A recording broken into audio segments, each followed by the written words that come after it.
New York was not always a city of glass and steel.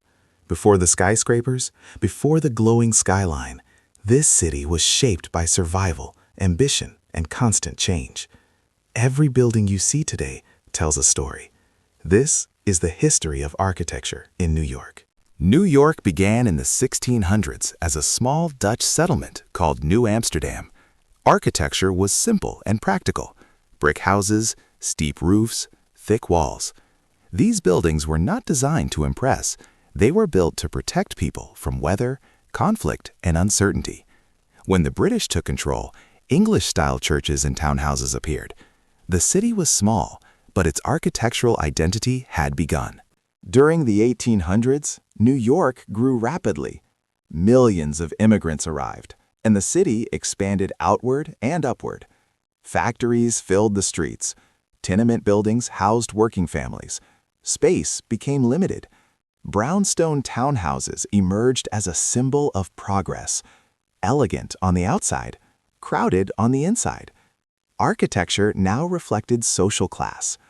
Comfort for some, struggle for others. The early 20th century changed everything. Steel frame construction allowed buildings to rise higher than ever before.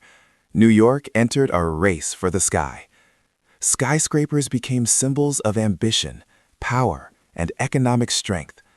Art Deco defined this era: bold shapes, sharp lines, and decorative details. The skyline became a statement. New York was reaching upward, without limits. Then came the Great Depression. Construction slowed. Projects stopped. Dreams were paused. Architecture became practical again. Buildings focused on durability, not luxury. This era taught New York a powerful lesson. Cities must be built to survive hardship, not just success. After World War II, a new architectural philosophy emerged: modernism. Glass, concrete, steel.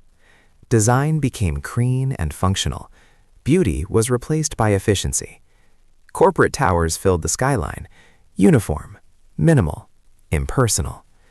New York grew taller, but many felt it lost warmth and character. By the 1960s and 70s, the city faced a choice: erase the past or protect it. Historic preservation movements gained strength. Landmarks were saved. Neighborhoods were protected.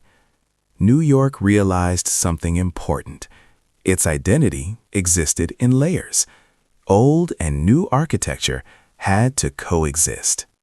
Today, New York architecture tells a different story. Sustainability matters, energy efficiency matters, adaptation matters. Old buildings are reused. New buildings are designed to last. Architecture is no longer only about height. It is about responsibility. The city continues to evolve without forgetting where it came from. New York does not erase its past. It builds on top of it. Every street, every shadow, every skyline view is history standing upright. This city is not just built, it is lived.